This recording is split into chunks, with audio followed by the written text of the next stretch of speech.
Hola, ¿cómo están? Dios les bendiga.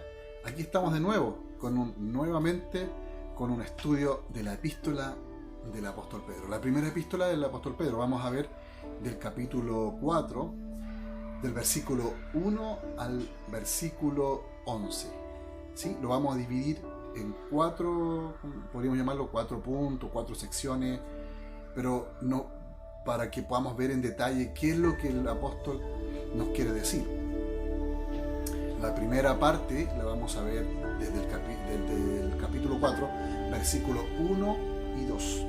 Después vamos a ver desde el mismo capítulo 3 hasta el versículo 6, vamos a ver la segunda parte. Después vamos a ver un solo versículo, el versículo 7, que tiene que ver con otra cosa que está hablando, y después del versículo 8 al 11, la última cosa que el apóstol Pedro le habla a la iglesia. Estamos dividiendo los párrafos, dividiendo por párrafo, para que podamos estudiar mucho mejor. Así que ahí prepárese, tome cuaderno, lápiz, anote los puntos para que usted pueda con tranquilidad pueda encontrar y pueda ver que la palabra del Señor sea de bendición para tu vida. Así que prepárate, vamos a empezar. Bueno, del versículo 1 y 2 dijimos del capítulo 4 de la primera epístola del apóstol Pedro.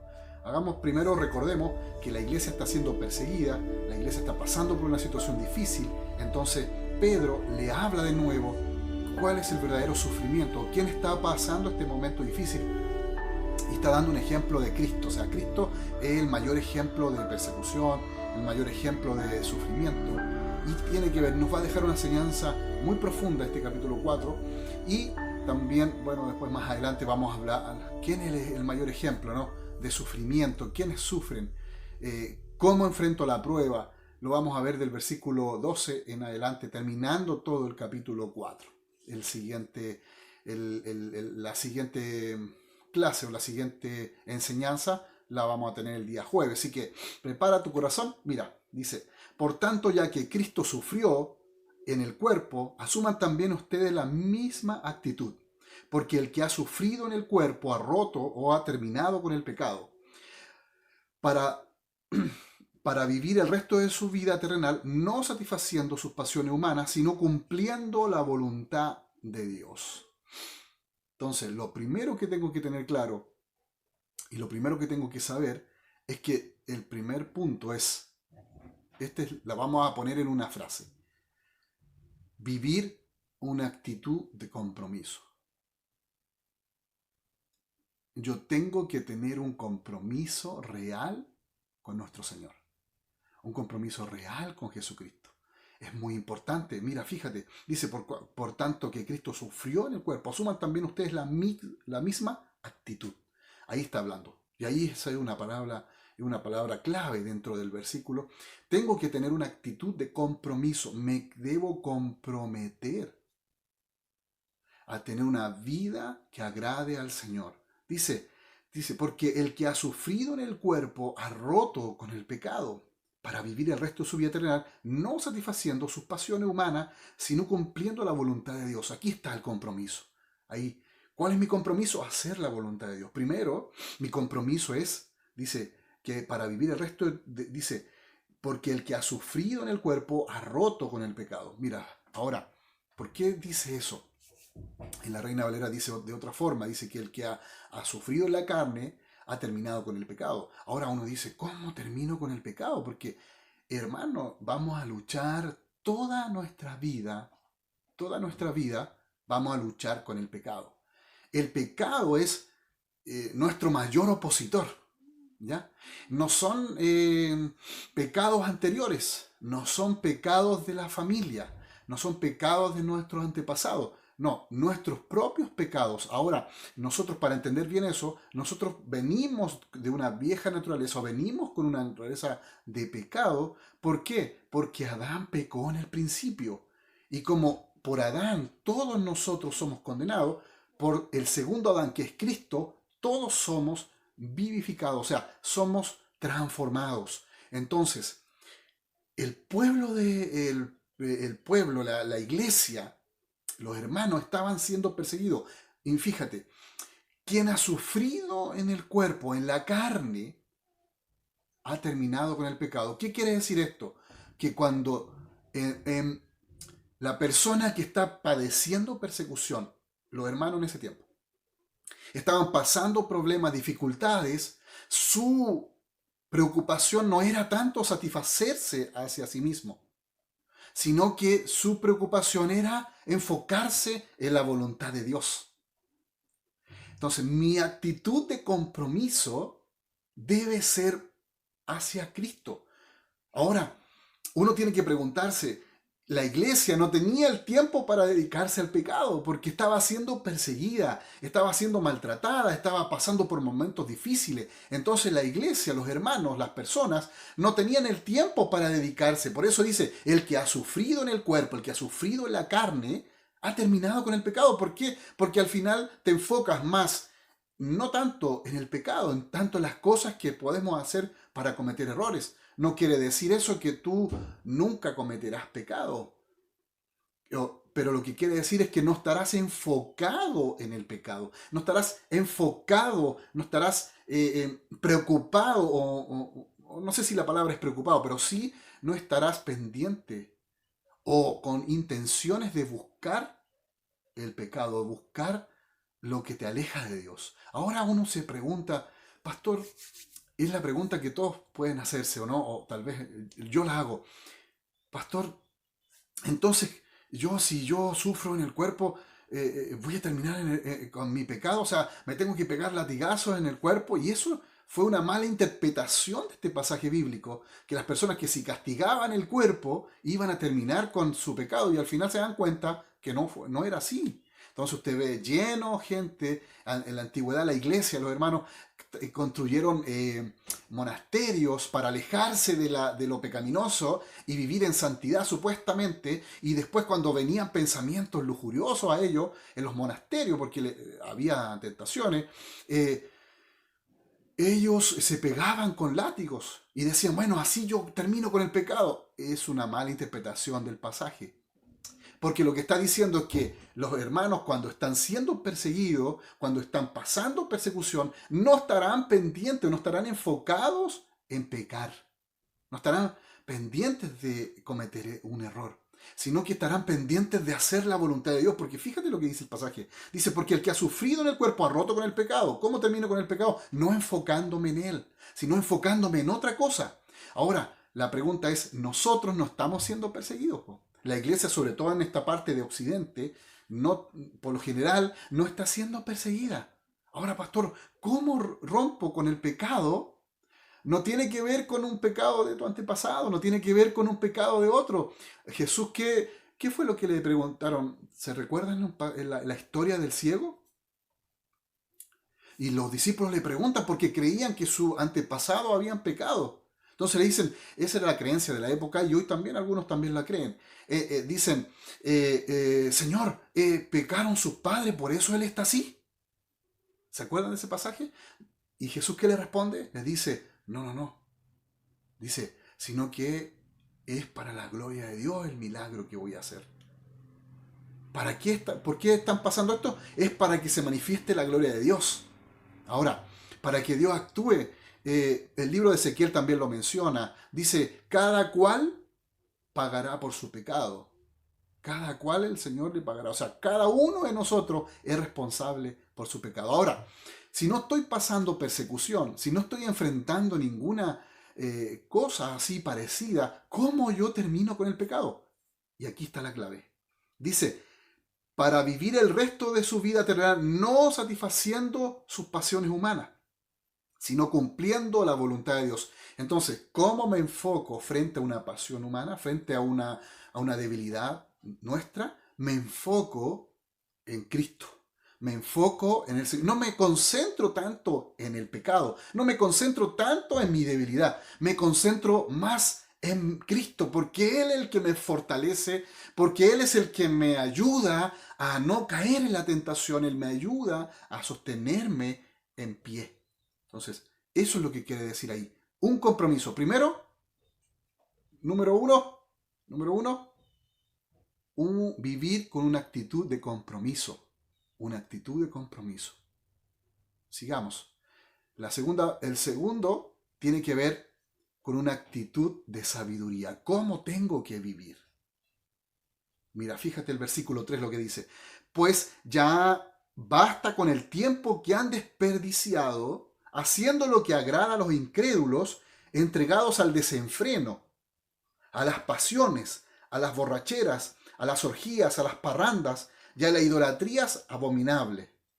A ellos les parece extraño que ustedes ya no corran con ellos en ese mismo, fíjate lo que dice, no corran en ese mismo, enfoquémonos aquí, mira. Dice, a ellos les parece extraño, a las personas incrédulas, dice, que ustedes ya no corran con ellos en ese mismo desbordamiento de inmoralidad. Y por eso los insultan. Pero ellos tendrán que rendirle cuenta a aquel que está preparado para juzgar a los vivos y a los muertos. Por esto también se les predicó el Evangelio aún a los muertos para que a pesar de haber sido juzgados según criterios humanos, en lo que atañe al cuerpo, vivan conforme a Dios en lo que atañe al espíritu. Ahora, ¿qué significa esto? Versículo 3 nos da una clave. Pues ya basta, o sea, primero tengo que vivir con una actitud de compromiso, me comprometo a enfocarme en Cristo para poder derrotar el pecado, nuestra debilidad, lo que sea. ¿Ya? No me enfoco en otra cosa, no me enfoco en el pasado, en el pecado, porque eso va a provocar mayor debilidad. Me enfoco en Cristo, en la gracia de Cristo, en el perdón de Cristo, en el amor, en la fortaleza de Cristo hacia mi vida. Segundo, dice una actitud de sabiduría, vivir con una actitud de sabiduría, o sea, haciendo bien las cosas. Dice, pues ya basta con el tiempo que han desperdiciado, haciendo lo que agrada. No puedo agradar, no puedo seguir agradando a las personas que no creen en Dios. Y hoy por hoy enfrentamos una crisis dentro de la iglesia. Una crisis dentro de la iglesia, dentro de la familia de la fe. Sí, sí, hermano, sí, es verdad. Enfrentamos una crisis donde hoy, como no hay compromiso, no hay conversión. La conversión significa tener una vida transformada por Cristo. Y hoy tenemos dentro de la iglesia personas que siguen viviendo su vida tal cual como vivían antes de conocer a Cristo. Tal cual. Pareciera que su vida no ha sido transformada porque quieren todavía agradar a las personas. Y hay un problema emocional. A veces es verdad, hay personas con temperamento que son entregados a los demás, son orientados a las personas y a veces quisiera para entrar en el círculo queremos agradar a los demás. Y no es así, no tiene que ser así. Ahora tampoco es con una actitud de enojo, no, yo no participo. No. No, decía Pedro anteriormente cuando lo estudiábamos que teníamos que dar argumentos sólidos, con mansedumbre, con tranquilidad, de por qué no seguíamos las otras cosas. Y aquí está diciendo que tengamos una actitud de sabiduría, que actuemos bien, que hagamos las cosas bien. Dice, entregado al desenfreno, podemos entregar. Cuando damos rienda suelta, no vivimos una actitud de sabiduría, damos rienda suelta a nuestros deseos, a nuestras pasiones, a nuestras pasiones humanas. Dice que entregado a desenfrenos, a las pasiones, a la borrachera, a la orgía, a las parrandas y a la idolatría abominable. Una de las características del carácter de las personas de los últimos tiempos tiene que ver con que amarán más los deleites, amarán que a Dios. Ahí está. Amarán más divertirse, amarán más pasarlo bien. Y no quiere decir que no tenemos que pasarlo bien. Eso, entiéndanme, por favor. Lo que estoy diciendo es que amarán más esas cosas que a Dios. Amarán más esas cosas que recibir una enseñanza bíblica. Amarán más esas cosas que tener una comunión con el Señor. Que tener una pasión por buscar. Una pasión, como decíamos en el primer punto. Una pasión por el compromiso hacia Dios. Tengo que tener una actitud, o vivir con una actitud de sabiduría, haciendo bien las cosas en mis pensamientos. Dice, entregamos a la pasión, o sea, no nos entreguemos más a esas cosas, no nos entreguemos a esas cosas que son parte de nuestro pasado, no volvamos a esas cosas. Eso es lo que está diciendo. Y dice, bueno, a parrandas y a idolatrías abominables. Eso es terrible porque cuando se pasa la idolatría de generación en generación, es terrible. Uno de los pecados más grandes era de que el Señor visitaba hasta hasta la cuarta generación de los que aborrecen su nombre, dice el libro de Deuteronomio. ¿Y por qué dice eso? Porque la idolatría, cuando es llevada a la familia, trae estragos, porque al final es una actitud que la gente va aprendiendo. La va aprendiendo de su padre, del abuelo, del papá, y yo la transmito a mis hijos. Es tan fuerte lo que pasaba en el pueblo de Israel en eso. Por eso el Señor habla allí de que Él visita hasta la cuarta generación, los que aborrecen su nombre. Dice, a ellos les parece extraño que a ustedes no corran con ellos en ese desbordamiento de inmoralidad y por eso los insultan. ¿Se acuerdan que yo les dije que a los cristianos de la época y a nosotros igual, que eran antisociales, que no compartían? ¿Por qué? Porque ya tú no quieres compartir. No quiere decir que sea malo que tú converses con alguien inconverso, con alguien que no cree en Dios. Yo tengo amigos, personas que podríamos llamar que comparto con ellos. Y lógico, de repente cada persona dice algo totalmente distinto, pero yo tengo, el Señor me ha ayudado para poder compartir con esas personas y bueno, entregarle el mensaje de Jesucristo de una forma diferente, distinta, pero que puedan encontrar la verdad del Evangelio. Pero hay gente que no se sorprende, que nos corramos en la misma, entonces nos insultan o gente y la gente era tratada de antisocial en ese tiempo, que no compartían en las fiestas paganas, las fiestas que ellos realizaban, que eran verdaderas desenfreno. Entonces, los cristianos eran criticados por eso. Y hoy también el cristiano de repente es criticado de ser como antisocial, no comparte como antes y todo. ¿Por qué? Porque hay cosas que son desenfreno, son cosas que no participamos nosotros, en cosas que no corresponden, que van a afectar mi salud espiritual. El apóstol Pablo enseña en el libro de Corintios, dice que todo me es lícito, pero no todo me conviene. ¿Sí? O sea, te está diciendo, hay cosas que tal vez sí puedes hacer, pero hay cosas que no te convienen. Van a afectar tu vida espiritual. Hay cosas que no te van a edificar espiritualmente. Te van a alejar de Dios. Que esa es la clave. Ese es el punto, alejarte de Dios. Alejarte de tu comunión con el Señor. La clave siempre. Entonces, vivir con una actitud de compromiso, vivir con una actitud de sabiduría, haciendo bien las cosas. Dice, porque el versículo 5 dice, pero ellos tendrán que rendirle cuentas al Señor o al que va hasta listo para juzgar a los vivos y a los muertos. Por esto también se les predicó el Evangelio una hora a los muertos, para que a pesar de haber sido juzgados según criterios humanos, en lo que atañe al cuerpo, vivan conforme a Dios en lo que atañe al espíritu, o sea, en espíritu. ¿Qué quiere decir eso? Le está dando ejemplo. Los cristianos que murieron en persecución o sacrificio, se les predicó, por eso se les predicó el Evangelio a ellos. Dice, les predicó el Evangelio aún a los muertos. O sea, no es que va a ir a un cementerio y vas a ir a predicarle a los muertos.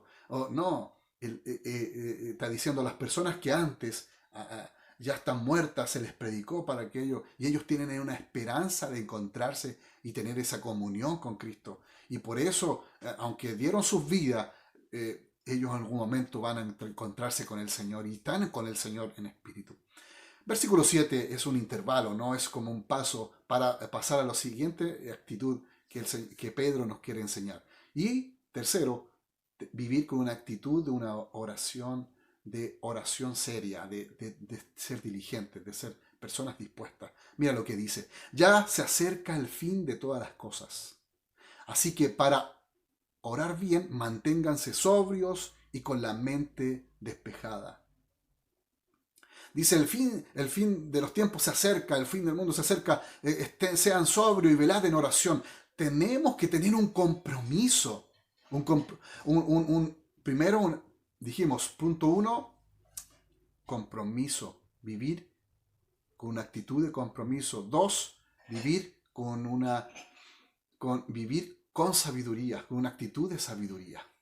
3, vivir con una actitud de oración seria. Seria me refiero, no, estoy enojado. No me refiero a eso serio. Me refiero a un compromiso real en la oración, con diligencia. El énfasis que hablábamos acerca de las 10 vírgenes tiene que ver con esto. ¿Cómo soy diligente? Dice que manteniendo esa comunión, guardaron aceite, fueron diligentes porque cuidaron su relación con Dios. La oración es clave para tener mi comunión con Dios.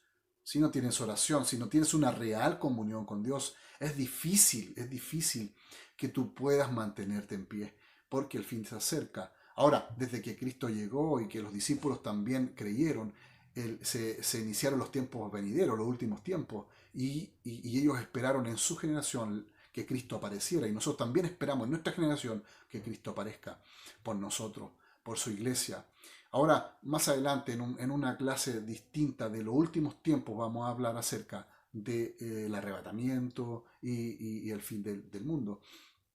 Pero ahora nos enfoquemos en que tengamos que ser diligentes. Dice, se acerca el fin de las cosas, de todas las cosas. Así que para orar bien, para que seas perseverante en la oración, para que puedas orar bien, mantente sobrio y con la mente despejada, no ocupándote en las cosas en el pecado, no ocupándote en las cosas desenfrenadas, en las pasiones humanas. No te enfoques en eso, enfócate en que Dios dice, ¿por qué? Porque el fin se acerca. Es una advertencia. Primero, una actitud de compromiso, una actitud de sabiduría, una actitud de oración permanente, seria, comprometida. Es clave que podamos mantener nuestra vida en oración. El libro de Tesalonicenses dice, orad sin cesar, o sea, ser constantes en la oración. Seamos personas que buscan a Dios en comunión. La oración no tiene que ver solamente con, hoy día no oré, el Señor me va a castigar, hoy día no lo vi. No, tiene que ver con una actitud seria de decir, Señor, mira, si lo ves de distinta forma, porque uno lo ve de esta forma, tengo que orar, voy a orar en la mañana. A la mediodía, tengo que orar. Pero si tú lo ves, cambias tu lenguaje en vez de decir, tengo que orar, decir, quiero pasar tiempo con Cristo, quiero pasar tiempo con el Señor, quiero pasar tiempo con Dios. Entonces Dios va a guiar tu vida y te va a sostener en el último tiempo. Amén. Versículo 8, y lo último que hablamos, vivir con una actitud de amor y de servicio a los demás. Mira, dice, sobre todo, ámense los unos a los otros profundamente, porque el amor cubre multitud de pecados, cubre el perdón, el amor cubre todo, el amor. Amémonos. No quiere decir que no dice encubre pecados, dice cubre multitud de pecados. Porque dentro de una comunidad, dentro de un grupo de personas, siempre existen roces, siempre existen malentendidos. Podemos discutir, podemos enojarnos, podemos sentirnos, podemos ser sensibles. Alguien, ay, me dijo esto, oh, el pastor me habló así, oh, y yo. No, pero dice, si nos amamos profundamente, todas esas cosas serán superficiales. Toda ofensa será superficial. Así que tengamos una actitud de amor hacia los demás y de servicio. Fíjate, mira, enfoquémonos en eso. Dice, ámense los unos a los otros profundamente. Que yo pueda amarte y tú puedas amarme profundamente. Que frente a las dificultades y a las pruebas, ofensa, dice, porque el amor cubre multitud de pecados. O sea, si nos amamos, habrá algo diferente en nosotros. Y fíjate, y veamos lo que dice más adelante, versículo 9, practiquen la hospitalidad entre ustedes sin quejarse. Dice la Reina Valera, sin murmuración. ¿Por qué? Porque la hospitalidad implica gasto, la hospitalidad implica tiempo, espacio, abrir tu privacidad. Pero eso es ser hospitalario. ¿Eres hospitalario? ¿Sí? ¿Sí? Desafío, ¿no? Desafío que se ha perdido.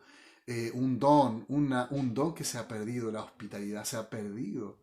Seamos hospitalarios. Démosle una comida a alguien.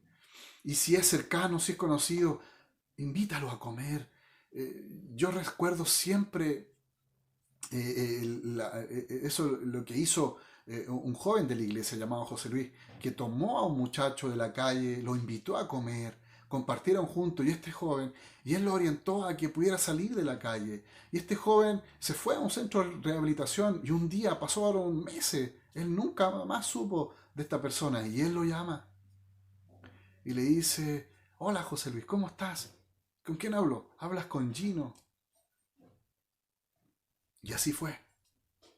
Y él se encontró con Jesucristo. Hermano, lo que podemos hacer por otros es fundamental.